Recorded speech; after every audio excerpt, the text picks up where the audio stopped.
அருமை தமிழர்களே, சிவகுமாரின் அன்பான வணக்கங்கள். ஒரு சுவையான தகவல். நம்முடைய அண்டை மாநிலம் கேரளா இருக்குது பாருங்கள். அங்கே வைக்கம் முகமது பஷீர் அப்படின்னு ஒரு பிரபல மலையாள எழுத்தாளர். அவர் வீட்டிலிருந்து புறப்பட்டு இந்த பஸ்ஸில் ஏறி இன்னொரு பகுதிக்கு போயிட்டுருக்கிறார். அங்கே ஒரு இடத்துல இறங்கி சாப்பிட்றதுக்காக போகிறார். அங்கே சாப்பிட்டுட்டு அப்புறம் வெளியில் பில்லு பே பண்ணோம் இல்லைங்களா, அந்த கவுண்டர்கிட்ட எவ்வளவு அப்படின்னு பில்லு பே பண்ணுறதுக்காக பேக்கெட்டில் கை விட்டா பர்ஸை காணும். என்ன பண்ணுறதுன்னு தெரியல. அந்த முதலாளிகிட்ட சொன்னால் அவனுக்கு இவரை தெரியல. வைக்கம் முகமது பஷீர் அப்படின்னு கதைகள் படித்தவங்களுக்கு தான் தெரியும், திரைப்படங்கள் பார்த்தவங்களுக்கு அல்லது அந்த துறையில் விருப்பம் இருக்கிறவங்களுக்கு அவரை பற்றி தெரியும். அந்த கடை முதலாளிக்கு அந்த மாதிரியான கெட்ட பழக்கம்லாம் எதுவும் கிடையாது. புக்கு படிக்கிறதுன்ற மாதிரியான வழக்கம்லாம் கிடையாது. அவருக்கு தெரியல.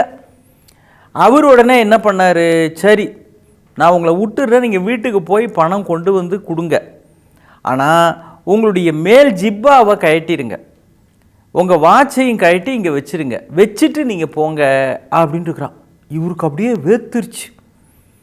புகழ்பெற்ற எழுத்தாளர் அவர். கேரளாவில் நிறைய பேர் ஜிப்பா தானே போட்டிருப்பாங்க, நீங்கள் பார்த்துருக்கலாம்.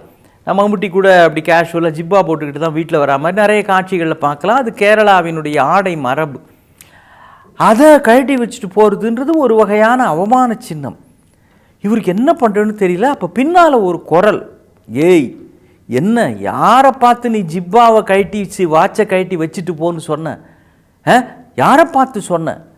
நான் அவருக்காக இருக்கிறப்போ எப்படி நீ இது மாதிரி பேசலாம் அப்படின்ட்டு அவங்க தான். இவர் திரும்பி பார்த்தார், யாருப்பா நீன்னு. அவன் என்ன பண்ணான், பேக்கெட்டில் கையை விட்டு ஒரு 5-6 பர்ஸை எடுத்து போட்டு, சார் இதில் உங்கள் பர்ஸு எதுன்னு பார்த்து எடுத்துங்க சார் அப்படின்னா. யாருன்னா அவன் பர்ஸ் அடிக்கிறவன். இது எப்படிப்பா உங்ககிட்ட வந்ததுன்னா, சார் தப்பாக எடுத்துக்காதீங்க, நம்ம தொழில் இது தான். பஸ்ஸில் நீங்கள் வந்தீங்கல்ல, அப்போ நானும் உங்களோட தான் வந்தேங்க, உங்கள் பர்ஸை அடிச்சிட்டேங்க, நானும் சாப்பிடலான்னு வந்தேன், ஆனால் அதுக்காக பர்ஸை எடுக்கிறது என்னுடைய தொழிலாக இருக்கலாங்க, ஆனால் நம்மளால் நீங்கள் அவமானப்படுறதுன்றத தாங்க முடியாதுங்க, அது தப்புங்க, இந்தாங்க நீ எடுத்துங்க, உங்கள் பர்ஸு தான் இது அப்படின்ட்டு அவர் பர்ஸை அவர்கிட்ட கொடுத்துட்டு போயிட்டான். இப்போ பாருங்கள், அவர் ஜேப்படி திருடன் தான், பிக் பேக்கெட்காரன் தான், ஆனால் கூட ஒருத்தன் அவமானப்படுகிறான் அப்படின்றப்போ அவனால் அதை தாங்க முடியல. பர்ஸை எடுக்க பறி கொடுத்தவங்க எவ்வளோ கஷ்டப்படுவாங்கன்னு தெரியும். ஆனால் கண் முன்பாக அது நடக்கிற பொழுது அதை பார்த்து கொண்டு பேசாமல் இருப்பதற்கு முடியவில்லை. அப்படின்னா இதுதான் மனிதனுக்குள் ஏற்படுகிற ஒரு மாயாஜாலம். இதை நீங்கள் வேறு எங்கேயுமே பார்க்க முடியாது. ஒரு சிங்கம் 1000 ஆண்டு காலமாக சிங்கமாக தான் இருக்குது, அது எந்த வகையிலையும் வளரல. புலியாக தான் இருக்குது, நரியாக தான் இருக்குது, பன்றியாக தான் இருக்குது ஆயிரக்கணக்கான ஆண்டுகளாக. கழுதை என்ன எதாவது குதிரையாக மாறிடுச்சா, இல்லை கழுகு மாதிரி பறக்க ஆரம்பிச்சிருச்சா, கிளியாக தான் இருக்குது, அது கருடனாக மாறிச்சா, இல்லை. ஆனால் மனுஷன் பாருங்கள், குகையிலையும் மரத்தடியிலையும் வாழ்ந்துக்கிட்டு இருந்தான். இரவில் மரத்தடியில் தங்கிறத விட மரத்து மேலே தங்கிறது கொஞ்சம் பாதுகாப்பானதுன்னு மரத்து மேலே கூண்டுகள் கட்டி வாழ்ந்துருக்கிறான்.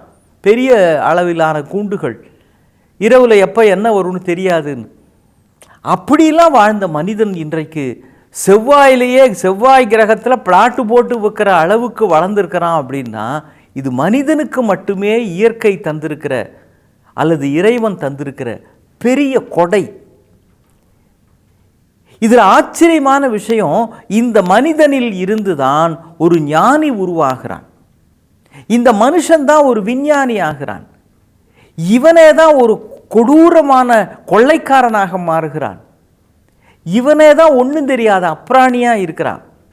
இவன் அறிவியலாளராகிறான், ஞானியாக மாறுகிறான், ஓவியனாகிறான், காவியனாகிறான், கவிதை எழுதுகிற கவிஞனாக ஒற்றை மனிதன் போல் இன்னொருவன் இருப்பது இல்லை. விதமாக மனித பிறப்பிலே இவ்வளவு வகைகள் இருக்கின்றன. சிங்கம் எல்லாம் ஒரே மாதிரி தான், நரி எல்லாம் ஒரே மாதிரி தான், மிருகம் எல்லாம் ஒரே மாதிரி தான்.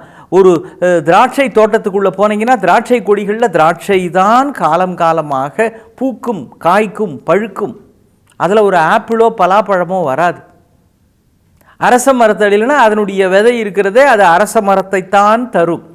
அதிலிருந்து ஒரு தென்னை மரம் வராது, பனைமரம் வராது.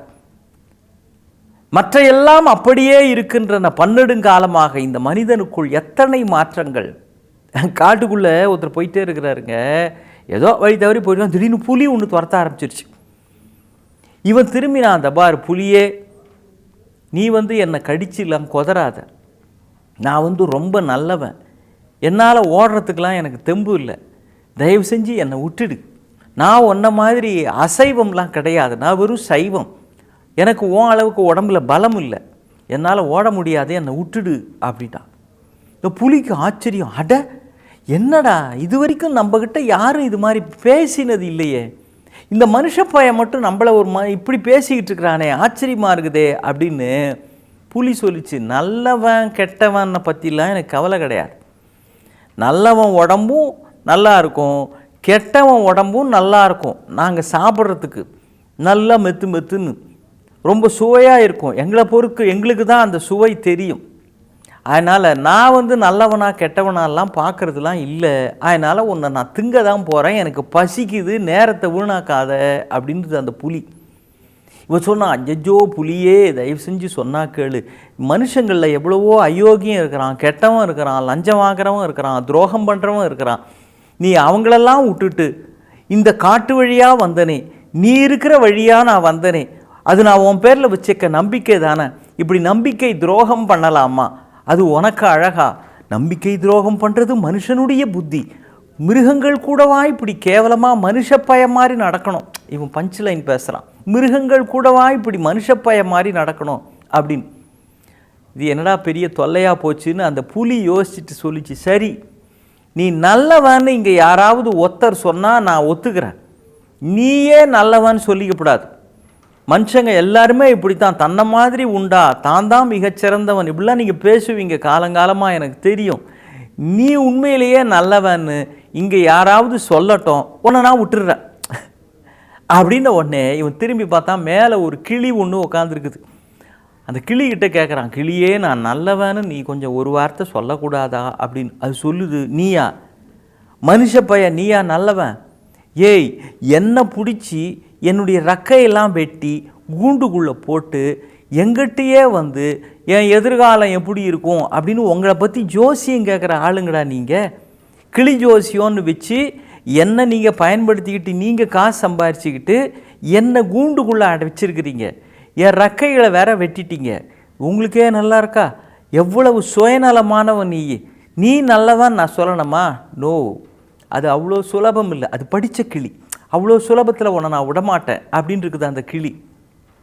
இவன் என்னடா கிளி அதிகமாக, கிளி இப்படி சொன்ன உடனே இவனுடைய கிளி இன்னும் அதிகமாகி போச்சு, ஏன்னா புலி பசியோட வெயிட்டிங், சீக்கிரம்ப்பா யாரையாவது ஒருத்தரை சொல்ல வெய்யு, எனக்கு மணியாச்சு, இன்னும் 2 நிமிஷத்தில் நான் உடம்பு அதுக்கு மேலே முடியாது, தாங்க மாட்டேன் அப்படின்னு அந்த புலி சொல்லுது. இவன் திரும்பி பார்த்தான், அங்கே ஆறு ஓடிக்கிட்டு இருக்குது, ஆரே தயவு செஞ்சு நான் நல்லவன்னு நீ சொல்லக்கூடாதா அப்படின்னு ஆறுகிட்டக்க இவன் கெஞ்சுறான்.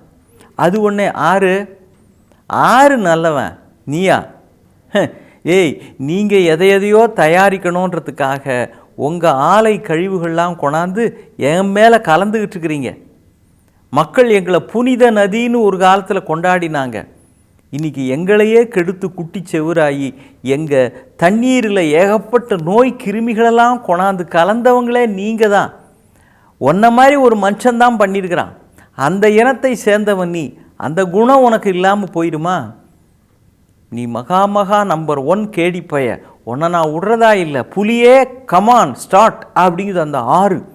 இவன் பார்த்தான், நிலமே நீ என்னை காப்பாற்றக்கூடாதா, நீ கருணை உள்ள பெண் இல்லையா, எங்களை தாங்கறியே, நீயாவது எனக்காக சொல்லக்கூடாதா அப்படின்னுச்சு, நீ செயற்கை உரங்கள்லாம் போட்டு என்னை கெடுத்த பாவி, உன்னை நான் சொல்ல மாட்டேன் அப்படின்னு. அப்போ மேலேருந்து ஒரு குரல் கேட்குது, இவன் ரொம்ப நல்லவன் அப்படின்னு.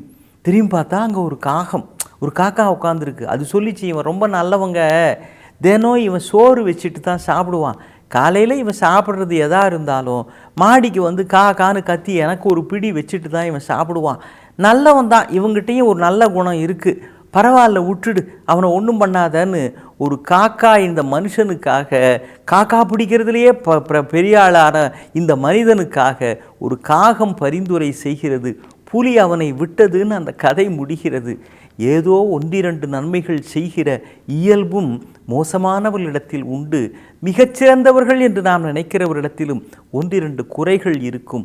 குணம் நாடி குற்றம் நாடி அவற்றுள் மிகை நாடி மிக்க குழல்னு நம்ம பெரியவர் வள்ளுவர் அதனால தான் சொல்லியிருக்கிறாரு. பெரிய விஷயங்கள் நல்லவை அது அதிகம் என்று அதை பார்க்க கற்றுக்கொள்ளுங்கள். அதை ஒரு காகம் நமக்கு பாடமாக தருகிறது. இன்னும் சந்திப்போம். வணக்கம்.